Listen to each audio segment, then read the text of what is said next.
Good morning, good morning. It's 5:51 a.m. Saturday morning. We are having our wake up coffee and well, not coffee, but wings. You know what I'm saying? and um, we are completely exhausted. We are beat, worn out. We got in late last night, and wow, we're just beat up. I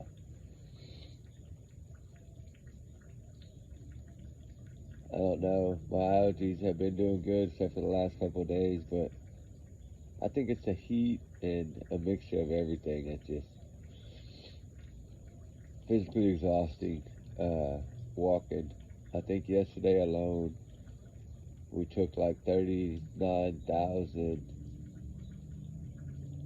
almost 40,000 steps, something like that.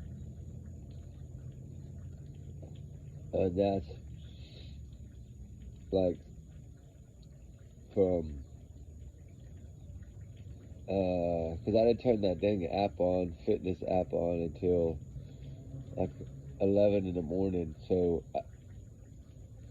that right at 40,000 steps was minus about 6 hours that didn't get accounted for. So if you could do the math on that, probably close to 50,000 steps. A lot of steps, but not enough because there's still people missing.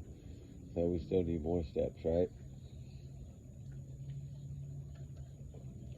We were. I got the call this morning about 5:15. Uh, the area that we were going to target this morning, they actually got some other crew going in there. So the area that we were going to work on today, we're going to hold off, I think, and do tomorrow. Usually we don't do it on Sundays, but we're going to in this instance because we're not going to go today. It's looking like, although we're packed and ready, we're probably going to get to kill some time and get a little rest. But before the sun comes up this morning, I mean, it's just now cracking that dark, deep, lighter blue sky. Oh, no, y'all can't really tell yet. It's pretty dark on the screen. Yep, I'm right here, y'all. It's just pitch dark. I wanted to talk about something. Uh, it's really been bugging me about Sebastian Rogers' case, and seeing all these broken mothers and fathers, and seeing them out there screaming their children's names for the whole entire day. All you hear are names, random. There's so many names being yelled out. The heartbreaking thing is, as well, is that if you are over by the Camp Majestic, it's constant children's, girls' children's names flying out there. The Sarahs, the Jessicas, the Christines, it goes on and on. Um, there's just so many names being yelled out. It makes it so hard to listen to. It's a constant. Every time you turn around, it's a different name being shouted out, and there was some little children looking for their dad,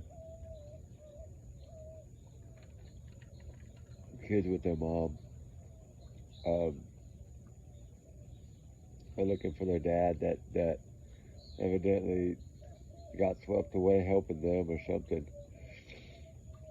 There's gonna be more and more cases like this. That I talked to those two little kids yesterday, and they're looking for their dad. I gave them I cannot remember the name of these things that we took with us, but they are like a little cake, like a Nutty Buddy, but it's a cake, not like a Nutty Buddy bar. And we took a whole box of those because, you know, sometimes we get little snack needed and sometimes other people do. So these kids, I was like, hey, y'all want some of these? I really, they're going to melt. And I was being honest, they would have melted by the end of the day. And of course, they took them, and then we kind of sat there. And the mom was not really saying much. The son was only 11. But a brave little boy for 11 out there yelling for his dad, like trying to lead his mom. It was just so cute. It's so heartbreaking, but it was so, to see this little guy trying to step up to be like the man of the house. It's, I know it's heartbreaking, but at the same time, it's like, you see how that cycle works, right? And how it seems that boys, I guess maybe I didn't pay attention to it when I was little. I know I'm very protective of my mom, I know that, but just to see at age 11, this little boy like trying to coach his mom, protect his mom, it was just one of the cutest things that I had seen. Mom, don't step there, step this way. Like, just to listen to this little boy, it was only 11, and he was trying to explain to his mom. You could tell he'd learned so much from his dad about wilderness and camping, especially at such a young age because he was only 11. And his sister was 7. Their little daughter was 7. And they had a beautiful lab, a black lab too, that was with them. But then we got to talking about the name because I used to have a butch, and that's the same name they had for their dog. And we got to talking about it, you know, because I was like, well, I've had a Duke, I've had so many different names of dogs in my life, and it's just, it was truly, it's heartbreaking on one hand, but it was just kind of a nice gesture to see this little boy protecting his mom out there while they were looking for dad, and they were so focused and so, you know, I spoke to the mom for a few minutes while the kids were also kind of looking around, and of course she's broken, right? And she's like, I'm used to him like taking care of everything, and usually I lately, and I mean 2025, it's a lot of times the the women control the life, right? And they kind of control how the kids are raised and how things are done in my generation of time, I guess. But times have changed, and just to see that, you know, the support to her, like how the kids were trying to protect the mom, including the daughter. She was the same way. She wouldn't leave her mom aside, and she just wanted her daddy found. It was heartbreaking. But I did speak to them for a good little while, and we helped him for probably, man, I think we were with them for about 4 hours, and because she had picked a zone based on, I guess, where the last known, you know, the last known sighting or whatever of the husband. Uh, she had got to that area based on his cell phone ping, and that's what I tried to explain to her. You know, you got that 100 meter or 100 foot, whatever you want to call it, circle, right? When it's a ping like that. So you take that cell phone ping and you kind of make a little circle around it. You know, you mark 100 feet in the middle, and then you make your circle out, and you kind of get an idea, and then, you know, you always do 2 by 2. That's just always been my way I do it. I do by 2 by 2 miles, 2 miles by 2 miles, right, like a square. And then you search that 2 by 2, and then you move over, You can either go right and then go back left, or you can go left and go back right. Doesn't matter. To where you're doing a 6 mile, almost in a rectangle, is kind of how we end up doing ours. But and everybody does it differently. But we're just communicating and trying to listen. When somebody needs to talk, or just kind of be the shoulder to lean on, or the shoulder to cry on. And that's exactly what I told that lady yesterday. It's okay. It's okay to cry. It's okay to be sad. There's nothing wrong with that. I'm not here to film you. I'm not gonna show your face. I'm not gonna. No. And I did, like I told her, I'll never put your kids on YouTube. Like I would not. That's too disrespectful. I would never do that. These are kids, but there is a lot of people down there that are just filming everything, guys, and not a care in the world, and that's okay. I understand the press, the news. They're pushing their pressure. They get paid based on what news they bring, and I understand. But when it comes to me, I'm just different. If I feel that it's disrespectful, I'm not gonna, or if it's something that shouldn't be shared. Like, to me, raw emotion like this, I can't film that. The crying and the heartbreak and just to see these parents, like, they'll go as long as they can go, and then you'll see them sitting under a tree with their head in their lap and they're just bawling. And it's like when they take their break, right? Because they're so mentally and physically and emotionally, and they're so drained.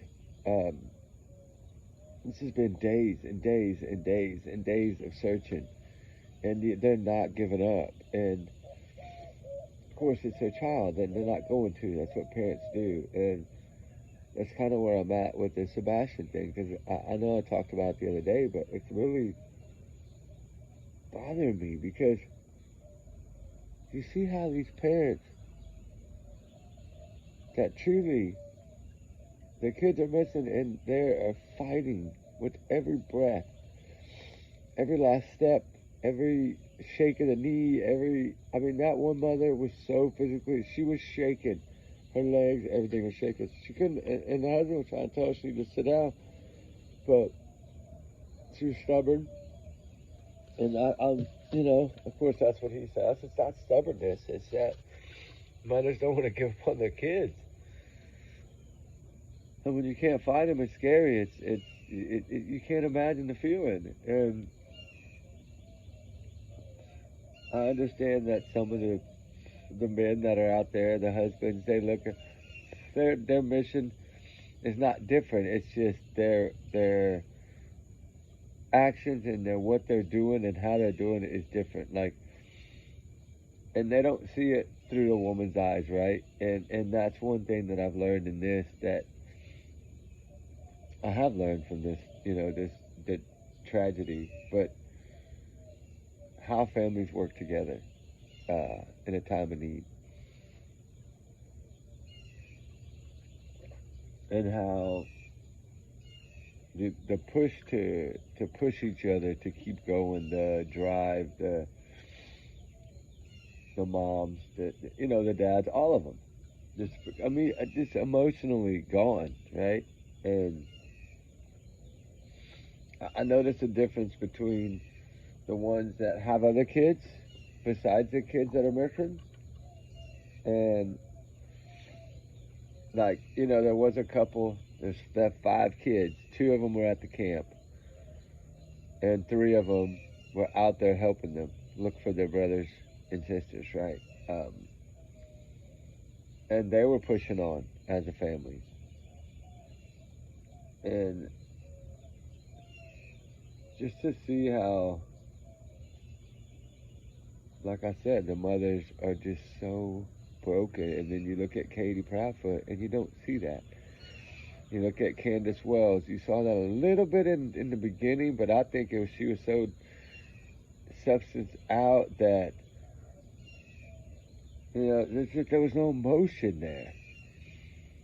There was a few crocodile tears from Candace, but there wasn't a lot. Her tears were more that she was going to get caught than they were I miss summer. That's what I got from it. The way they talked about summer was even like it did. They're fake tears. I don't go for the fake tears. You can tell clearly. You know, I want to take Summer Wells, and I would love to take Candace Wells, Don Wells, Katie Proudfoot, Chris Proudfoot, Stephanie Darwood's parents, all these Jack and Lily's parents. I'd like to take all these parents and take them with me for a half day over here to the Texas Hill Country and see what parents look like when their kids are missing.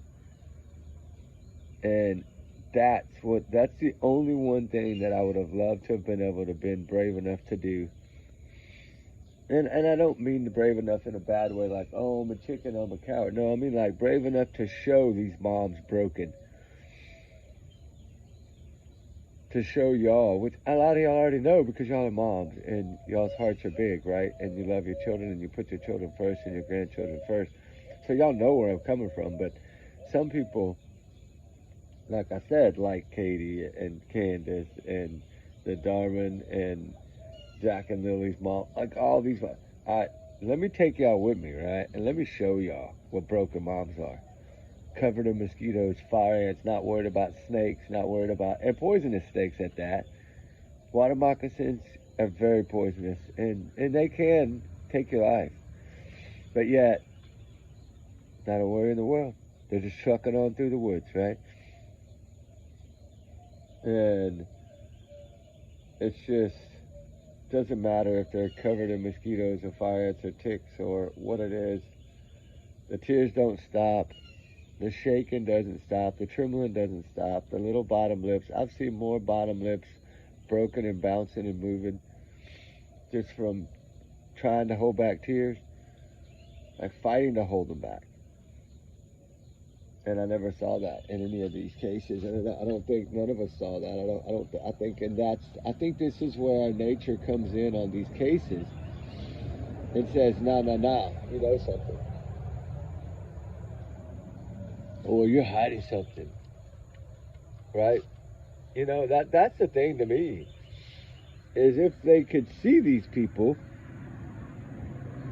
like, I don't know, maybe when all this is said and done, I'll reach out to all these parents and I'll ask if I could share, like, maybe a 2-second clip of just mama's face, and I'll blur it out a little bit. And I won't use any names, just to show the people like Katie Proudfoot and them what broken parents look like. Because they evidently don't know. And to me, that means that points to a sign of guilt. I mean, think about it. Look at Barry Morphy, right? Susan Morphy's husband of, 20 plus years, right? This is a man that's supposed to worship the ground this woman walks on, treats her like a queen, hold her above him.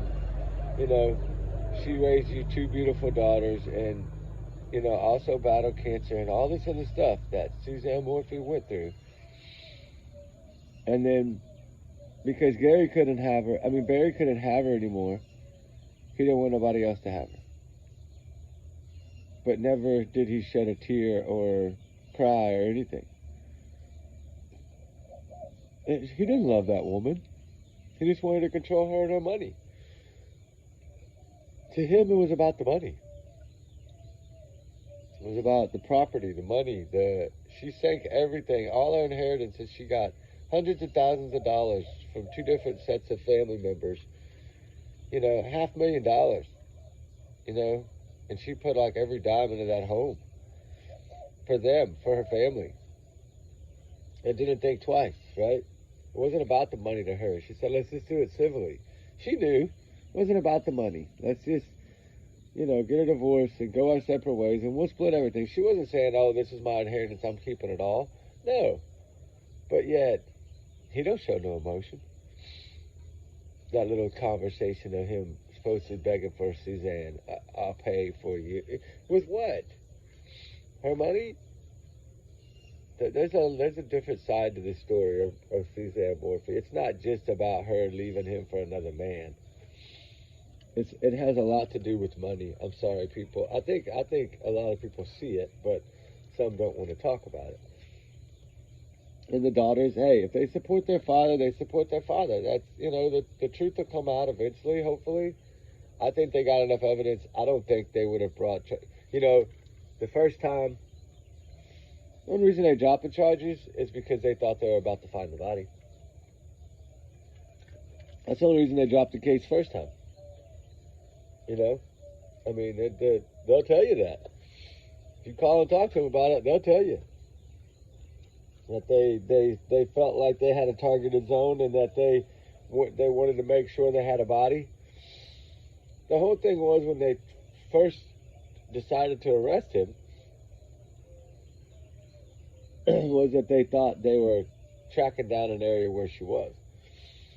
And then when they felt like they had the area where she was, because I still wonder, I know they said they weren't looking for her that day, yada, yada, yada, but yet,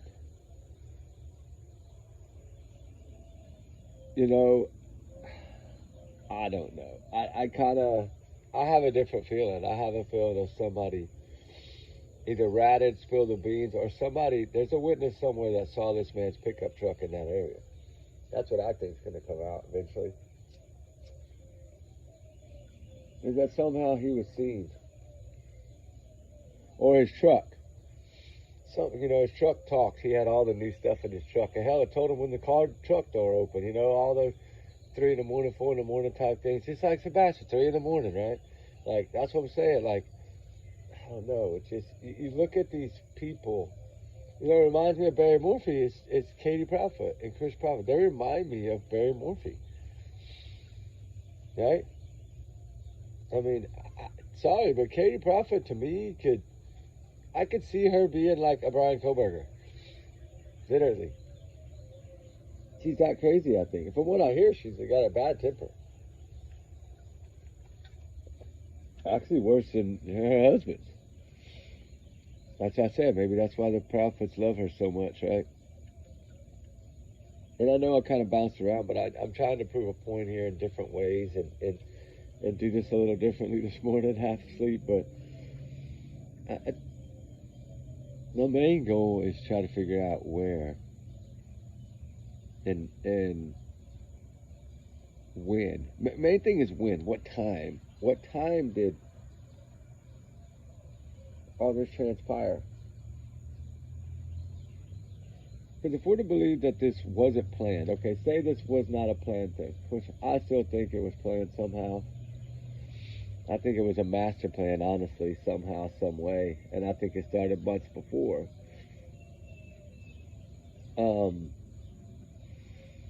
And I think they figured something out to try to beat the loophole, beat the system, to where if it came back on them, like if they did hide this kid, hide him till he's 18, let him go back into general society, well, he's still listed as a runaway. And if, say, he gets found at 18 and he's been programmed for the last 2 years to say that, he ran away, then it's possible. You program something in somebody's head enough and drill it in their head enough, they might believe it. And is that something, because I always say, well, he's probably going to turn up at 18. If he's out there, he'll turn up shortly after turning 18.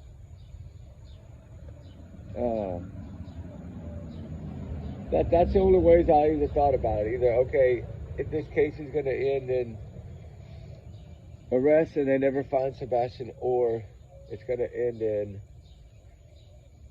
one of them breaking. Or one of them turning on each other because they finally found that piece of the puzzle.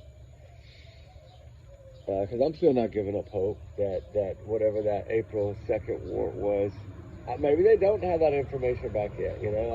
I talked to a gentleman yesterday a little bit about that and said I was concerned because I felt like something, it shouldn't take more than 60 days. And he said, man, some of those things take like 5 months.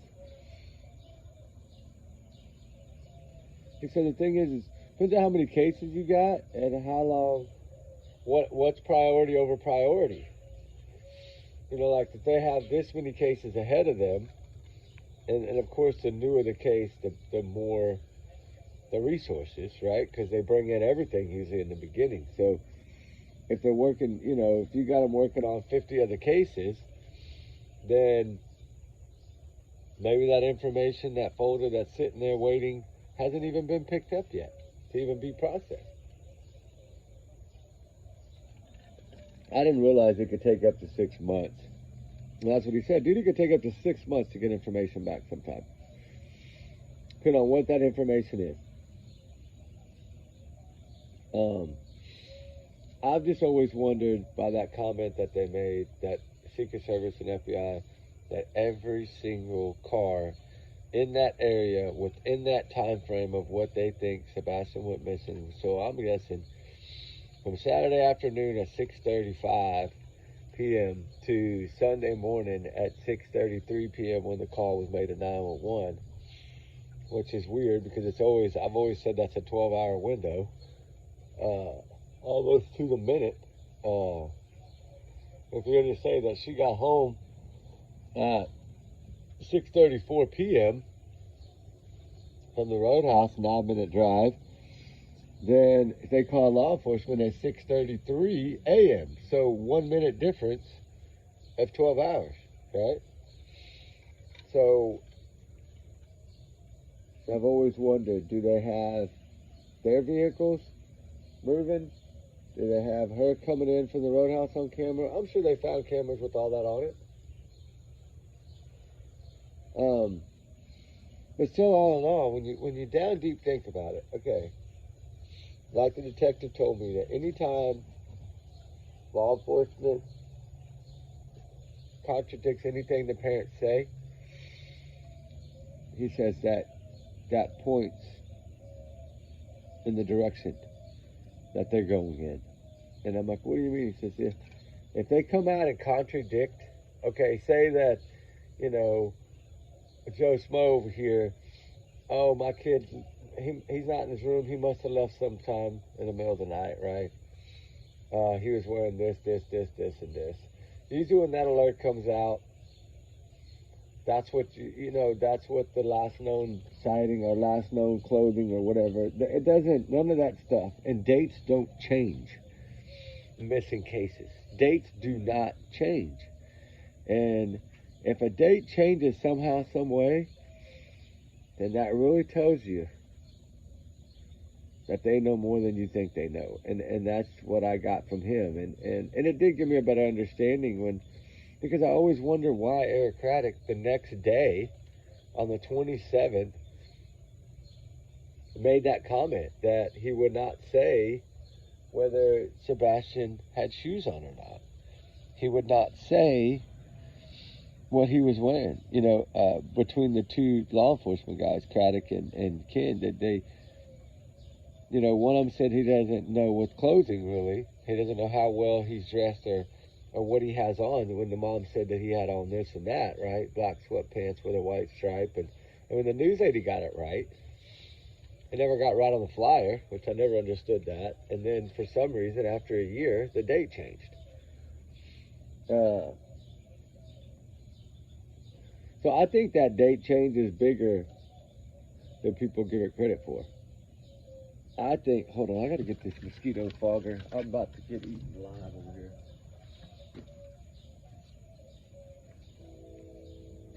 I know I got some left somewhere. I know I'm green. I just gotta find it. There we go. It's that cutters, that yard guard stuff. Man.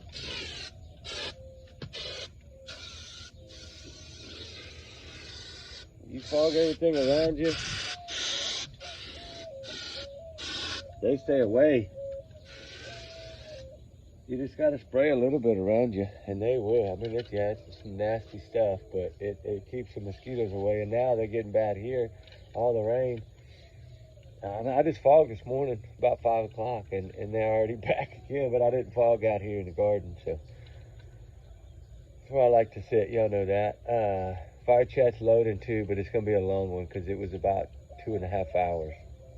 I talked about an hour about Sebastian, and then probably 30 minutes about Jack and Lily, and then And we talked a little bit about Nikki McCann and Susan Simpson and some other cases that we felt we've neglected because of this search going on. We've neglected a lot, but we just haven't had the time to film because, I mean, of course, I got all the hours on GoPro. And like I said, we're going to go through and take all those clips and try to come up with a little video to share with y'all about, you know, our experiences during all this. And because we want y'all to be a part of that as well. Because y'all are a part of the family. So we want, you know, we don't want to just go out here and do things and then y'all not see any of it. So we're going to work on, one of the guys going to work on breaking down some stuff and doing it. And then, you know, I said we were going to start in the studio on the 4th of July. Well, we did a little secret video that we're going to release here pretty soon. That we did inside the studio for the first time. And I kind of wanted to be able to do, I don't know, I got a plan. We'll figure it out. I'm trying to get done with this flood searching, and, you know, plus we're working on so many other cases. Oh, and then we did talk about 30 minutes about the Jay Slater case. I went ahead and put some new updates in there because I felt like I've been trying to hold back on that until this court thing all gets finished and wrapped up. And then I'll release some of the videos I had, because we still have the final four, the 4-hour documentary we did on Jay Slater, which it's 4 1-hour series, called The Final Conclusion of Jay Slater. And that, I think, will be, I don't know, it's going to explain everything the way that we explained it when we talked about the case. And then I told y'all once the court stuff and all that started, that we would kind of lay low and then wait till we find out a little bit more if what we think is going to go down is going to go down, and what we're being told is going to happen. If that's the case, then we will definitely start releasing these pretty quickly. That way y'all can get them, because I know a lot of y'all like the Jay Slater stuff, and I do too. That's a case that I never gave up on, and I still won't give up on till justice is done. Just like Sebastian and Summer and all these other cases. Little Jack and Lily, and you know, Jack and Lily case is different because I feel that the parents, I feel that at least by all means the stepfather knows exactly where he took those children, and I think law enforcement knows. I think from checking all the vehicle surveillance, I'm pretty sure they know if his timelines are matching, and pretty close to maybe where his vehicle had gone. Maybe they know more, right? It's possible that they know more. It is possible. I think they do. Just like I think Katie and Chris know exactly where Sebastian is. And they've used this not only to punish Seth, but to punish everyone in a way of, they pretty much think they got away with this. And hopefully they haven't, but what are we supposed to think at this point? When something's as cold as ice, it's as cold as ice. But the way I look at it is, the way that cold cases have been being solved lately, that might help it, right? Once that cold case detective, you know, if they'll give this file to the cold case detective files, I think that they would see something totally different. I really do. And some people say small town sheriff's office don't want to give a case to anybody and let them solve it, because then they look bad. But that's not how they should look at it. They need to look at it as justice for Sebastian Rogers must become a norm to them, right? It needs to be in the forefront. I'm not saying that they're not committed. I'm not saying that. I mean, some people would say that they are not committed, but I think they're committed. I think they're just scared to, like, turn it over to someone else. But now, being that they've waited this long, I'm not going to take it now. I wouldn't think. I mean, they might. If you could give them, if you do really have a solid piece of evidence like you said, then yeah, it's possible that somebody would take this. If they have a really solid lead to go on. But you would think if they had a really solid lead, they would be following that. And maybe they are behind closed doors and we're just not seeing it. Maybe they are getting ready for arrest like I've always felt that was coming. I think the arrest warrants have been done for a long time. I think it's just a matter of putting the last piece of the puzzle together. And at least I want to hope that, right? I want to feel like we can depend on them. I know a lot of people don't. They gave up on Sumner County a long time ago. And like I said, the election officials, you know, December 22nd, I think that's the last day, or that's the day that you can start picking up your paperwork to file for running in the Sumner County elections for like sheriff and all that kind of stuff. So the forms will be available, from what I understood, December 22nd of this year. So I know there's a couple people that have talked about running for sheriff. This is through locals that have told me, you know, of course they're probably keeping on the low until December, but I don't know. Maybe it'll be solved before December. Will it? Will it be solved before his birthday, or is Sebastian Rogers going to be missing on another birthday? Because it's going to be here before you know it. Think about it. It's already summer. You know, pretty soon kids will be getting out for Christmas break and it'll have already been his birthday. And, will we have answers? I don't know. But if we honestly think about what they've told us, every car is accounted for. Okay? So that means you know every vehicle that was in that neighborhood during that 12-hour window. Okay? Check mark. Okay, whether the vehicles are suspicious. Any of the vehicles suspicious, okay? That's what we want to know. I've always been told that, yes, there's a vehicle that is suspicious, but just because it's suspicious, if they search this car, like we know they did search one car, and they actually did, like, DNA stuff on the inside of the car, like a forensics check, no hair, no nothing was found. So what about the flashlight video? Okay? That's the only thing that they've defended law enforcement. And it's the only thing that the Proudfoots have tried to debunk. Okay? So, they haven't tried to debunk the videos that law enforcement debunked a long time ago. They try to use those, but they're not doing that anymore. I think they realized that was a bad mistake. Because there's no more talk about let's go to the table at this video, because when they filmed all that, they weren't expecting the leak to happen. And they weren't expecting everybody to already know that law enforcement had debunked that video. There's some people that believe that they hadn't, but they had. And they clearly stated that. You know, little things that they've come out and clarified, those little things have meaning. Because, like he told me, every time they come out and debunk something that the parents are using, or the mom and the stepdad are using as what they believe could be a tool, all that does, I don't think law enforcement don't see right through that.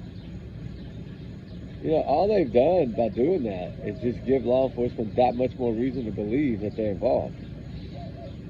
Right? Because you should, if you're saying that you've been supporting law enforcement since day one, which you said they did everything they could do. No, they didn't, because they didn't find your son. So they didn't do anything. They didn't even find a clue. According to them, they didn't find a sighting or nothing of this kid. A scent trail, a shoe. I mean, he was supposed to be barefooted, but law enforcement's not going to say that. Why? That's what I've always wondered. Is there some kind of sighting or some kind of footage that we're just not being told? Or do they know that on that flashlight video that somehow, some way, they believe one of the people they've seen in that video could be Sebastian? Is that what it is? And that person has shoes on? And maybe all they can make out is the shoes? I don't know. You gotta remember, they got the whole video. So when that security light came on, they got a pretty good idea of, I think, of at least one character that they believe, or one shadowy figure that they believe could be one of them. I don't know, something, because they have protected and guarded that video like there is no tomorrow. They'll jump through hoops to try to take people's attention away from that video. There's a reason for that. And when it's all said and done, I think by him saying, you know, when cops talk about investigations down the road, when they say down the road, what I've learned is that they got some knowledge. They got some, I'm pretty sure I know what happened. I just got to prove it, right? And sometimes that's harder than we think. Just because of, think about it, the first instance of when Barry Morphy was arrested the first time and then they ended up dropping it, right? Because they didn't have a body. That's, you know, you don't want to go through that. You don't want to take a shot. And evidently the grand jury has not agreed to indict them. Because if they had, there'd be arrests already.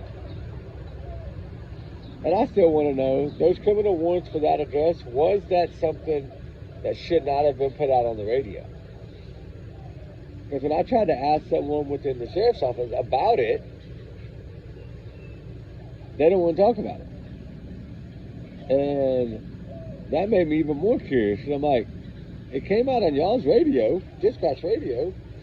Why can't you tell it? It's public records. I mean, why can't you tell us what the deal is? Because it's an ongoing investigation.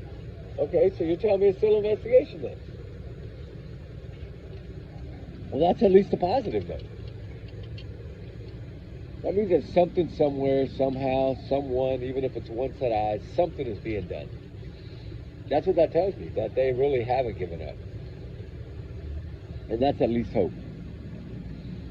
I mean, we have to kind of go by Seth Rogers too. He really does have, he came out and told us a few months ago that he had so much confidence in this treasure chest of evidence that law enforcement has. So this treasure chest must be a whole bunch of puzzle pieces, and there's a few pieces or one piece missing. Some people say the Fitbit, the Apple Watch is the one piece to the puzzle. That were they able to recover that, and if they were, that should lead them to their theory, right? I don't know. I just know that technology is too good nowadays. And it's too good for there not to be any answers in this case. Especially the way they handled this from the jump. They brought everybody in. So you're telling me that somehow they have outsmarted every single law enforcement branch we got? Even the FBI? Right? And then, as someone stated to me within the inside, if the FBI puts out a reward, there's a reason. Not only to generate more tips and to try to get somebody to spill the beans, but they do that on a case they feel, in my opinion, and for what I've learned, is they're trying to find that last piece of the puzzle. And by throwing that money out there, they hope that one piece of the puzzle will emerge. And I think once that piece of the puzzle emerges, then the rest are going to fly out the window. Because I've always thought at least 4, if not 5 or 6, are going to be arrested in this case. Just like I think Summer Wells' case, I think there'll be at least probably 3. But now Jack and Lily, I don't know. That one's kind of a twisted up because the mom's actions have led me down 2 different roads. Either 1, that she's a witness, or 2, She knows exactly what happened to these kids. She just doesn't know where he put them, but she knows he harmed them and she got away. That's the only two choices I really look at, other than, I mean, she could be 100% involved just as much as he is. That's true. I've never said that she wasn't, right?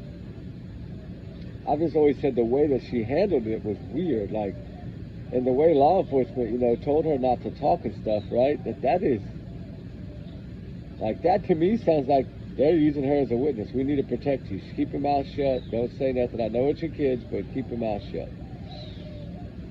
And about the substances being found in the home. Remember, we talked about this early on, but the problem is that they weren't there for that. They were there for missing children, so I don't think by law they can prosecute on those charges unless they can prove some kind of foul play. Then I think they can throw one big ball in there and charge them for everything. Because eventually the substances will probably get charged for. It's just a matter of learning more. And in this case, either Sebastian didn't make it home, which a lot of us think he didn't make it. I've always said I don't believe he made it home from the roadhouse. I think the plan was executed. Whoever he saw at that roadhouse that scared him the way it scared him, somebody he saw he didn't like, in my opinion, the way he was looking and staring, and ran into a booth staring at him. And then drew his mom into it. Then when you leave, he's staring at someone again and he stops. Some people think that was green heavy, but law enforcement came out and debunked green heavy. Some people say that they're only debunking the things to help keep the cover up. I don't know. Some people think law enforcement's covering it up. I don't feel that, but it's, there's corruption I know in different places. I just don't see that. I don't see, not the way he was. Now, if he would have gone on with everything they said and not contradicted everything like he did, like, I'm not going to say that his mom said the shoes, but I'm not going to say that. They're not going to say what he was wearing. I mean, they told us from the beginning that they don't think this child left on his own. They don't know how he got out of that home, but they don't believe he got out on his own. I think they know all this. It's just a matter of proving it all. But when you can do something in just a couple of minutes, because if that Tinkerbell video, if a lot of y'all are right, and that is her getting him out of that home, then they did all this in a couple of minutes. So yeah, it's going to be hard to figure it out because they did it so quickly. And it just makes you wonder, how can children vanish, especially a 15-year-old?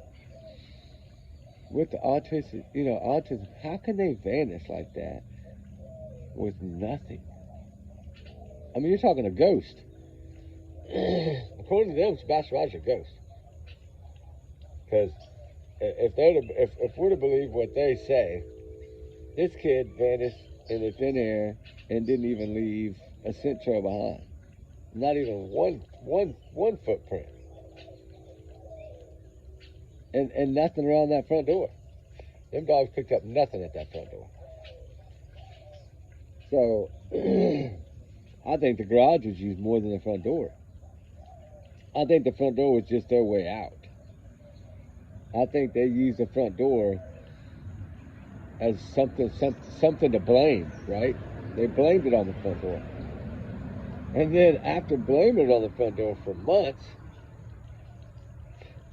then Smiley'sville gets it out of the stepfather that the front door really couldn't have been used because a figure would have been seen.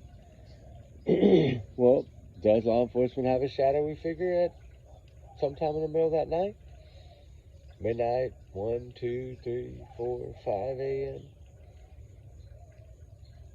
I think we would know if they did, because usually in an Amber Alert, even if it's a home surveillance that's dark, like the one girl that was from Oklahoma but was traveling through Texas, remember, went to get her phone charger and vanished, they showed us the last sighting of her walking out of that door on the Ring camera to go to the car to get a phone charger.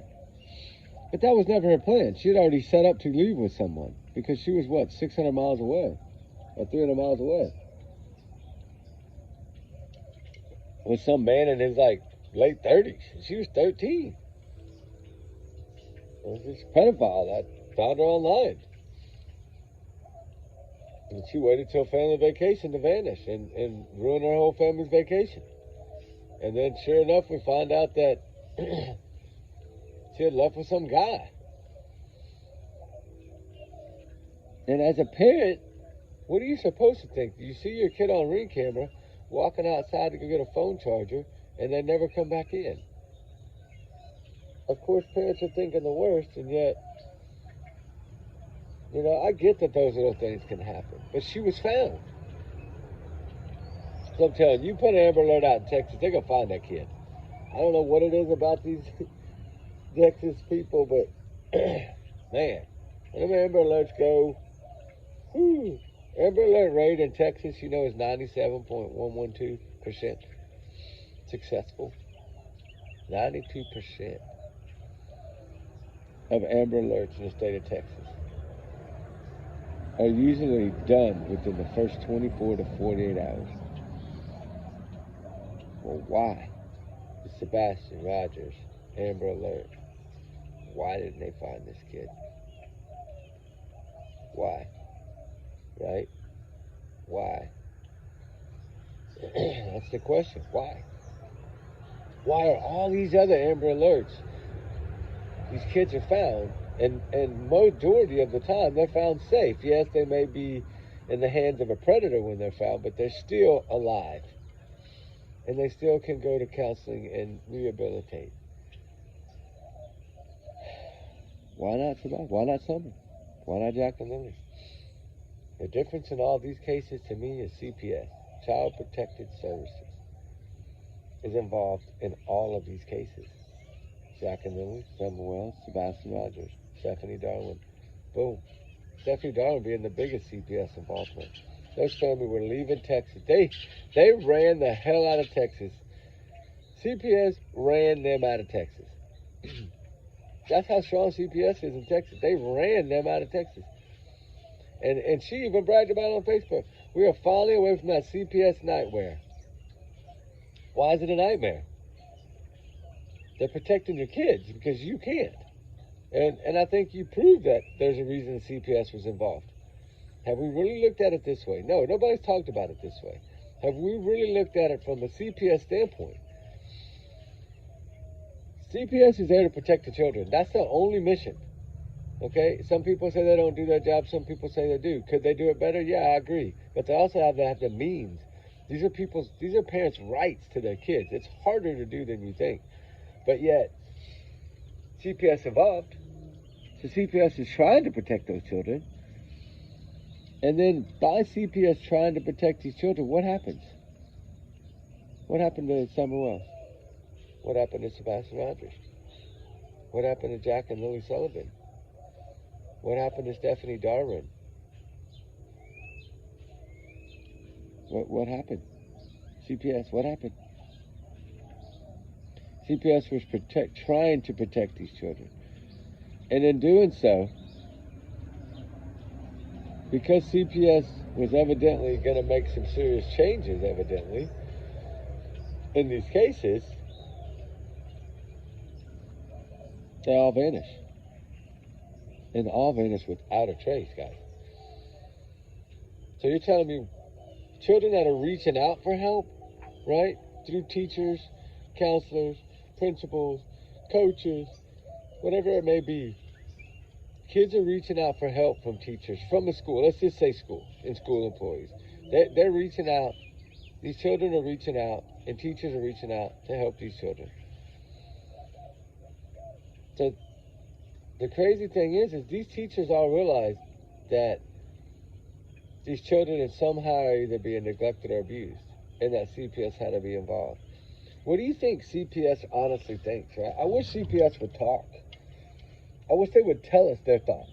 I really do. You know, that would be the coolest ever if they would literally tell us how they feel, right? Man, oh man, that would be so cool to learn. You know, if we knew why CPS was involved, if we knew, well, Seth knows now, but we don't. If we could really see that paperwork, what would we think? If we could understand exactly what was happening to Sebastian Rogers without guessing, you know, because only Seth knows the truth, but if we knew that part, that would help us also. And I know we won't know that because it's sealed records. But the thing is, things get leaked all the time, right? There's a way to leak it, just like Dateline and the Koberger case. There's people that'll leak it, right? And it's the freedom of the press. So, I mean, if press gets information, the press gets information. They're going to put it out. I mean, there's other people that has these CPS records, not just Seth and his attorney. Remember, someone stole these out of his phone. So there's no telling how many people actually have seen this that can leak this, so we would get a better understanding. I'm not encouraging a leak. I'm just saying, leaks happen all the time. So everybody was mad at Dateline for leaking all the Idaho 4 information. I think that literally changed the case. I think by leaking that information, the defense got their way in a way, and I think they utilized that as a crutch too for the plea deal. Like, oh my God, everything's already out now. We'd have no fighting chance. We're just going to have to take a plea. They've been begging for a plea for, Brian Koberger's been asking for a plea, from what I understand, for 5.5 months. And evidently, a lot of them were turned down. And if this man, people leak stuff all the time, as I'm trying to say, but, and we take it as a grain of salt, right? Because we don't really know. But the thing is that the video of the suspect, which is one of the most important things, I believe, in this Idaho 4 case, because there's a photo of this man either in that house, in that yard, somewhere within that area on November 13th. I've always thought it was Anna's phone because she was the only one on TikTok. I would never want to see that video, and I don't think anybody would want to see that video if it is her phone that caught it, because that means that she was probably running down that hallway with her phone in her hand and it was recording. I think that she might have recorded everything that happened to her and Ethan. Not saying that you can physically see it, but hear it, right? And I think somehow, some way, that phone caught him somehow, either sitting down in that chair, or maybe that was in the other room. I can't remember, but I thought it was in Xander's room, but maybe it wasn't. I don't know. But, when he was exhausted, I think, panic probably from Xander either coming upstairs or heard her coming up the stairs, or she actually walked in that door. I don't know. I'm sure she knew the code to their door.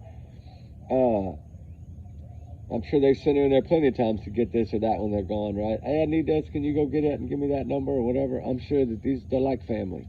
They're like sisters, all of them.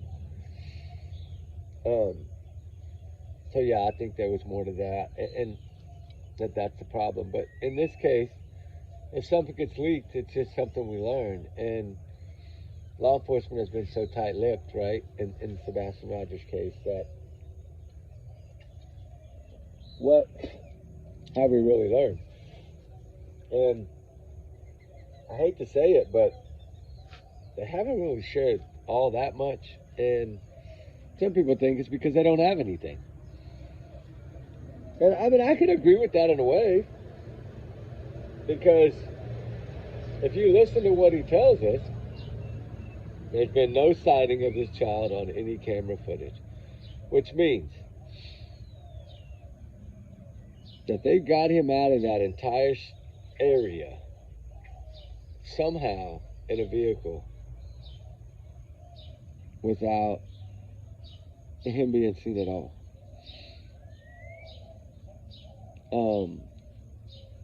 I don't know.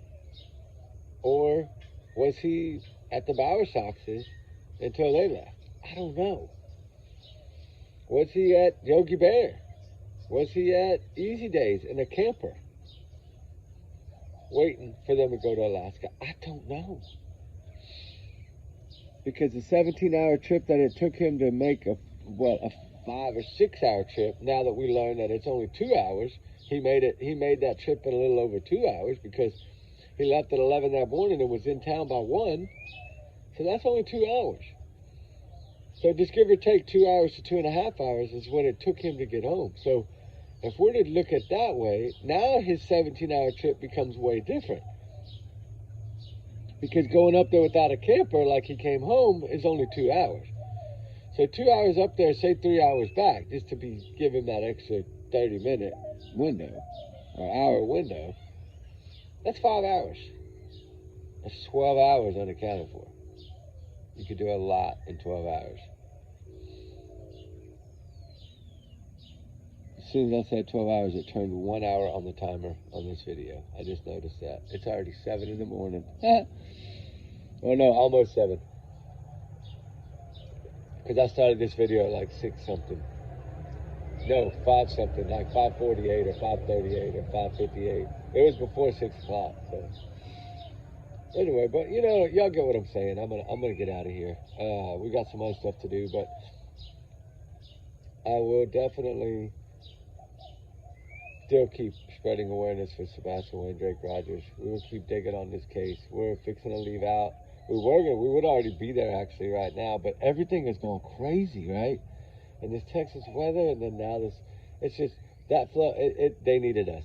They asked, they begged. They didn't beg. They just asked. That's all they had to do was ask. Technically, when we were there, we'd have been there regardless. But you know, when someone reaches out to you, you go, you help. That's just what it's about. That's what we do. And I am learning more. I'm learning more about what I can film and what I should film and what I shouldn't film. I'm letting my heart control that now instead of this excitement of, oh, I need to get this out. No, it's not about that all the time. And some people may see that differently, but it's of course, I could have been out there and y'all could have been watching all these moms cry and dads cry and moms fall on the ground because they're crying so hard they can't even stand up. They've been up for 3 or 4 days. They look like zombies looking for their kids. Like, I don't want to share that. Because this is their time of grieving, searching, and brokenhearted. Why do I want to put that on? What am I going to get out of that? Right? To me, it's disrespectful. I mean, yes, we did. Y'all will see them. We did some sit downs with some parents, and we talked to them. Actually, we spoke to one parent. I don't know if I should say it, but I don't know if it's come out yet. But we talked to one parent where their child actually survived this ordeal, got out, and got away from the floodwaters. And it was actually a boy, not a girl. But he somehow, from what he learned from his dad and going fishing and being around water, he knew to go to high ground. And I mean, he clearly said that. The dad always taught me to get to the highest ground possible. Okay, well, so something that he learned from fishing with his father made him get away. And he was okay. He made it out. Well, there's a lot that didn't. But yes, that is truly a wonderful, amazing story that this child was able to survive. And there was a lot that were able to get away from it. There's a lot that escaped it. And there's some people there that, I don't know, there's some upsetting, there was a few upsetting things that were going on because there's some people out here, you know, saying that so-and-so's missing it, and they didn't have anyone missing. But that's what I say about that moment of fame. Sometimes people just want to grab that moment of spotlight or whatever, and it's sad. Kind of like Proudfoot, you know how he tried to get on every channel, and I see every comment. Who has time to do that? Are you literally crazy? Like, you have a stepson missing, but you're paying more attention to YouTube? I never understood that at all. That never made sense to me. But at least Chris Proudfoot told us one thing. If I had that phone in my pocket right now, I'd play that clip. I love that clip about the Ring doorbell camera. Well, a shadowy figure or a figure would have been caught on my front porch. You ain't getting in my house without being seen. Which means you damn sure ain't getting out that front door without being seen. So at the same time, I'm trying to put his house as being some Fort Knox, right? She distracted him so good in that way that she got him to tell the truth. That's why I always said, smile, shout out to her for that, because she totally reversed the situation, was able to grab that answer, And he spent it out like, you know, the truth flows, right? That's what happens. The truth flows, lies you have to think. So, and it just flowed out like, yeah, you could tell that he was telling the truth, right? Like, hey, a shadowy figure, guys, would have been seen at the front door. Somebody would have tried to put that code in and come to my house and get Sebastian out. But maybe in his mind, he wasn't thinking that, well, my wife's been saying from day one that she don't know why he went out the front door. And I just basically contradicted everything that she said by saying no way out the front door. So that's why I've always thought the back door was used. And I think that video, I've always thought that video was a distraction. That they utilized that video. And I would not be surprised if that vehicle didn't even have plates on it. Like, if we could really see the footage, I bet that vehicle didn't have plates on it. And that's probably part of their problem. Because if that vehicle didn't have plates on it, they know the vehicle. They probably know the year, make, and model, and the color. They just don't have a license plate. And if they can't read that VIN number, which they're not going to read that VIN number from ring cameras, then they have no way of finding that car. They say that every car is accounted for. That doesn't tell us that every car has been checked. That just tells us that every vehicle has been accounted for. So, is there one that they're still waiting to find out what vehicle it is or whose it is? I don't know that, but that's always struck me as, if they know every vehicle that was in that area, they know who was coming, who was going. This kid there's no scent trail of him outside. There's no sighting of him on anybody's camera walking down that street or walking across any of those common areas, which the camera we know caught the common area. So we know he didn't get around he didn't come outside of that home, because every area would have been a camera, unless that backyard camera footage is truly Sebastian, Katie, and Chris. And I don't know. I hope that security light coming on was able to give them a little bit more. I mean, we'll never get to see it, but I mean, of course, I sent off and had the video done according to, you know, but you got to take it as, like he says, 87% accuracy rating on what he thinks. But that's his opinion too. And I know he does this for a living and he's good at it. So I trust him. You know, we know that both suspect one or subject one and subject two were both under 6 feet of height, according to this guy. That uses laser guided stuff and all this stuff to control height. And then my theory that I always thought that they were headlamps, that's exactly his thing. He said it was some kind of stationary light within the top of either a cap or a hat or mounted to a head, which means, like, you know, like kind of like the ones I wear. Like a GoPro or anything that looks like, you know, a trail cam, a headlamp.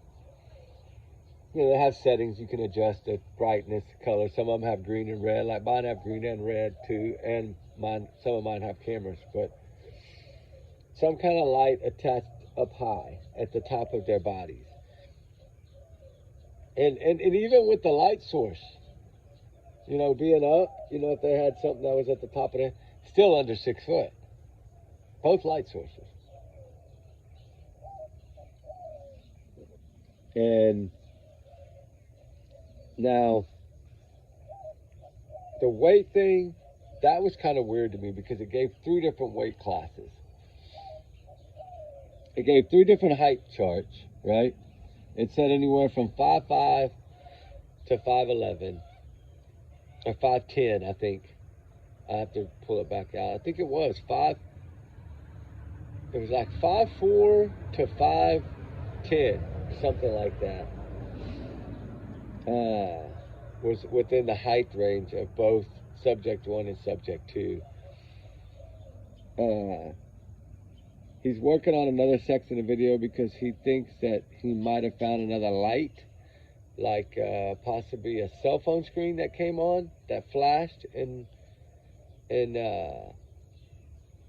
one of the and one of those short little clip things, you know, because it's like 4 clips out, 3 clips, I think, of different angles of the camera. Some of them are different, so it's getting out there slowly. But Will we see the whole video? I doubt that. Probably not until court or trial, I would think. But then again, we might. But yeah, there was so many things that people can do now. And like he said, with AI, he's going to rerun it through AI and see if he can. Because, I mean, he got the speed, and it was calculated by yards. They were, like, subject one moved X amount of yards at X amount of time, right? Like the time frame of the video. But we only had clips, right? So we're saying how much ground they were covering in an amount of like a 10-second frame. You know, in this 10 seconds, this subject 2 covered X amount of feet, and then at this rate of speed, at 2.4 miles an hour, or 1.7, or 1.2 miles an hour, or 3.5 miles an hour, whatever it may be. Because at one point, I did see the blue line go like, it was running like this, like really small, and then it went, and then came back, and that was when subject 1 or 2, we really don't know which one because they both went off screen together, came back to their common area and back towards Sebastian's home, right to the backyard. That one was moving at a different rate of speed, between 3 and 7 miles an hour. Okay, doesn't sound like that fast, but if you take off in like a little bit of a small sprint or like a jog, that's, 7 miles an hour, that's pretty good speed to me, for being on foot like that. Something made this person run back versus walking so slow out there. That's what I always thought. It could have been Kathy coming out of the home, Katie coming back in the home after Terry dropped her off, after she dropped Kathy's car off at Kathy's house, right? Because I always thought that, them having the same cars like that, all this was part of their plan. Like, it's been going on for longer than we think. But then again, I don't know. I could be wrong as heck. I do know one thing. We ain't giving up on Sebastian Rogers. Y'all hear me? Y'all feel me? Tired or not, we ain't giving up on Sebastian Rogers. This kid will be, the truth will come out eventually for this young man. And I hope and pray that it's soon. These cucumbers, guys, are growing out of control. Look at it. And that's only 2 plants. It's crazy how fast they're growing. It's insane. I'm so tired of gardening. Next year, I think I'm going to go way smaller. Way smaller. But, guys, say a little extra prayer for Sebastian today, please. Even if you don't follow the case, take 20 seconds or 5 seconds and just say a little prayer for Sebastian. And then we put that power of all y'all's prayers out there, a couple hundred prayers in one day for him. That's a good little, thing to do. Seth, keep fighting. Keep hanging in there, as I like to say. Reach out if you need anything. I'm here. Seth knows I'm here. He knows I'm not going anywhere. I've told him to, I ain't going nowhere. This case, it took me a while to cover this case because of all the drama in the beginning. And then as the drama kind of got a little bit better, that's when I really focused on the case a lot more. And Jack and Lily, same thing. I covered it early. I said my opinions. Now, and then it went out of control like I said it would with the speculation and the drama. And then now it's kind of paving back down a little bit. So I'm talking about a little more. It's just hard to talk about things when there's too much drama because people don't know what to listen to look at or what to watch or who to believe or who to listen to.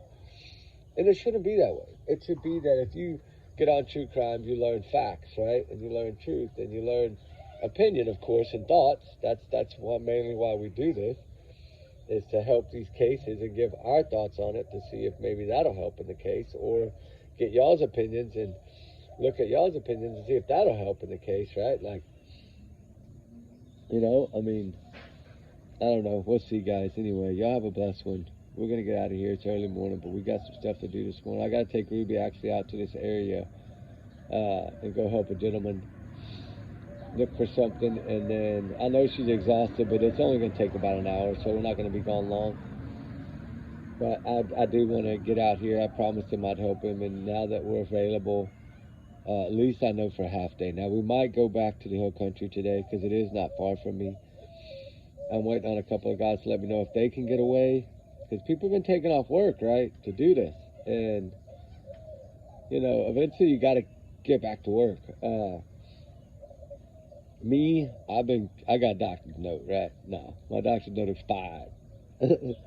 But I'm pretty good. I've been there so long, 20 plus years, that if they know, they've known how I am for 10 years that I've done this, right? They know that on my days off, it's usually what I'm doing for the last almost 10 years now. And they know that I do it because my heart wants to do it, right? I care, else I wouldn't do it.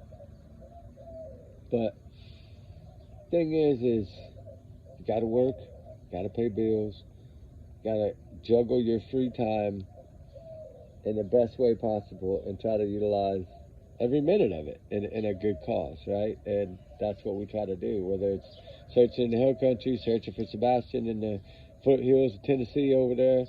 That's always been the hardest place to me to search. That river, it's so steep. Like, I'm not used to seeing banks like that just drop. Remember in some of those videos, like, it is straight down to that water's edge.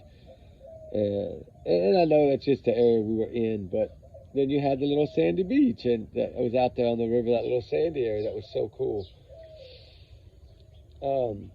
Yeah, it's beautiful. It is beautiful, but them rivers are dangerous too. But anyway, we're gonna keep up going, and we did find a bunch of old search videos from Memphis area, and I found some more from the Easy Days. Remember we released some of those Easy Day searches when those guys were chasing us with their cameras and all that, remember? And I kept trying to tell them to stop. That was a bad day. Those people came out of everywhere, and they were after me, boy. They did not want me there. And all I was doing was searching for a missing child, but they didn't want anybody around there. Oh man, that was a drama in itself. They literally followed me all the way to that rental car. I thought Ruby was gonna eat him. She wanted to get loose so bad. It's truly, whew. A lot of times you have a dog, people, they kind of back off, right? No, not this old man. He was coming. Remember the one that kept following us on the river, that during my video when I was talking, I accidentally said Ruby's name, and then he started calling Ruby by her name. You remember that? And that's when, once he started calling her name, that's when I had to pause the video, because I didn't want to be heard on camera what I said. It would have been too many earmuffs needed. I was not happy when he called my dog by her name. That's not something you do. Not when you've been creeping like that, right? Like following us, high behind trees and following us. That dude was weird, and he kept talking so loud, and he kept following us.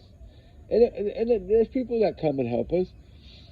And I noticed before, you can tell when people are following you, right? I think we are well enough to know. And I did have 4 people one time that would follow me in Tennessee. And it's actually in the Hendersonville area. I think we were about 3 miles outside of Hendersonville when this happened, by that Katy Lake or whatever. A Katy Pond or whatever that place was, by that shipping yard, and that shipping area. They did follow us for a while, and then we busted them because we went down and then looked like we were going right. And then when they have to come around that curve, I jumped back to the left and came back around behind them. And then we came up right behind them. And literally, by the time they saw us, Ruby was right on their tail. And then, of course, they're like, we just wanted to say hi. And I was like, oh, that's okay. But, I wish people would just come out and be like, hey, or, like, instead of trying to be creepy about it, because then that makes me like, why are you stalking me like this, right? It makes me freak out, thinking somebody's after my dog or something. And that's what I don't like, fogging mosquitoes, guys. I use about 5 cans of that stuff a day. I kill the mosquitoes. Well, it gets them out. It runs them away. Like, I keep trying to be mowing the grass shorter and fog every time I mow. And they make that cutters in a gallon, and a little thing you hook on your hose too. And believe me, it works. That cutters yard guard, it really does work. By Johnson & Johnson, I think it works good. Plus, it's safe for pets. I ain't got to worry about it. But anyway, y'all guys, set an extra plate for Sebastian today, and just think long and hard about what are we missing? You know, what are they trying to tell us? And what have they told us? They've told us that every car is accounted for. They've told us they don't know whether he was wearing shoes or not. They don't know what he was wearing clothes-wise. He's not been known to wander according to Mom. He wanders. Stepdad, he don't wander. That one was a big one to me too. Because Katie had told Kathleen, the news lady, in the beginning, I played the clip, that Sebastian was last seen around midnight at home. Remember? And that was something new to me. And that although he's never run away before, he has been known to be a wanderer, like to wander off. Well, his prophets say he never wandered. So it's like, why y'all contradicting each other? I don't know. It's same with Nancy Grace. Same with all of them. They've told so many lies and untruthful, and in a missing child's case with special needs, with a big old smile and big old heart.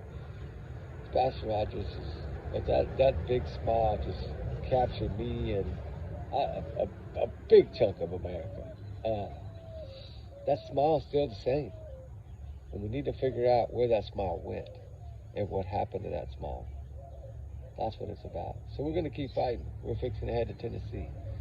We weren't going to tell anybody, but y'all know me. I like to get up there, get in, get out, ding, then release a video.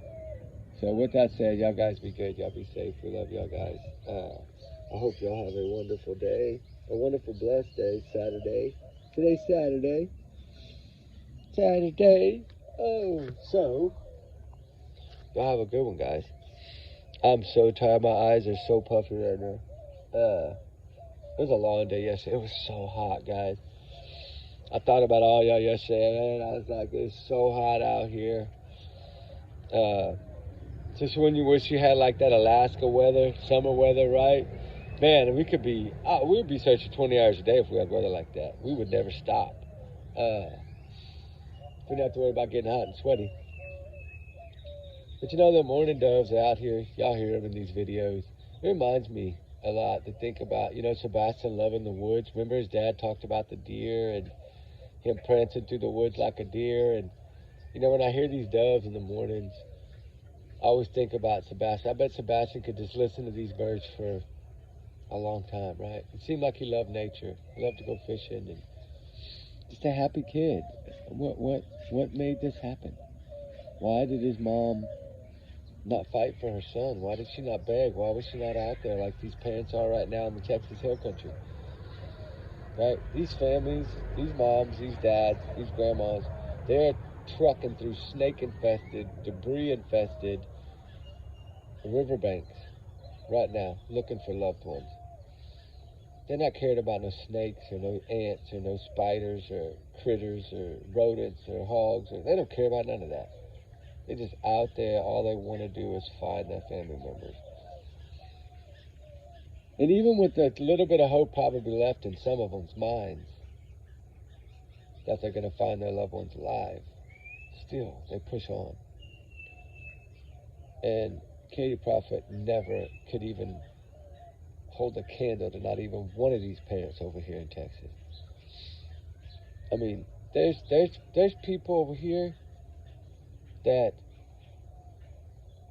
put it this way, I've shed more tears in the last 5 days with families while we're searching. I myself, personally, have shed more tears than Katie ever shed for Sebastian, period.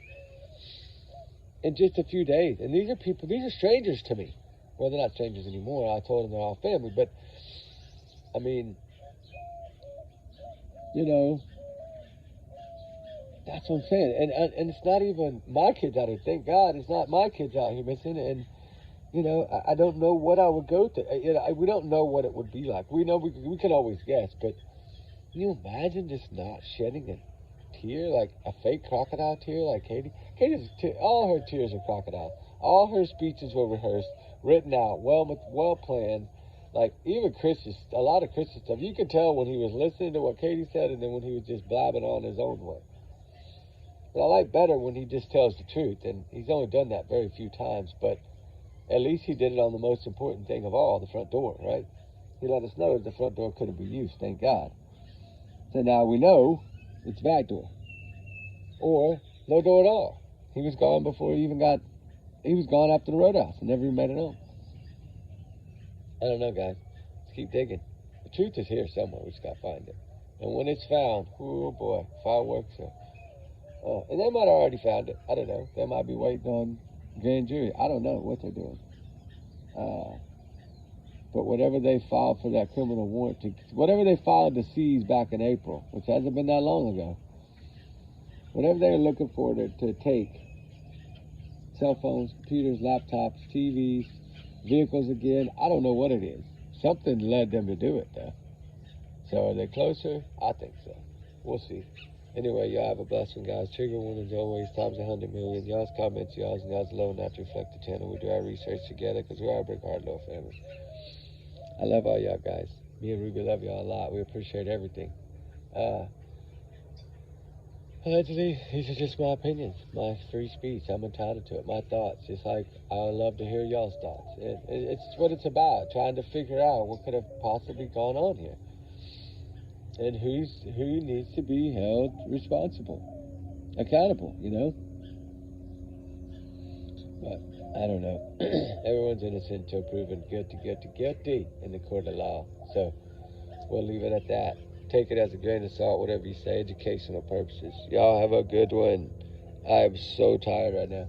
Y'all be good, be safe. Love y'all guys. We'll talk soon, all right, guys? Justice for Sebastian Rogers. Keep him in the spotlight. All right, guys. Bye.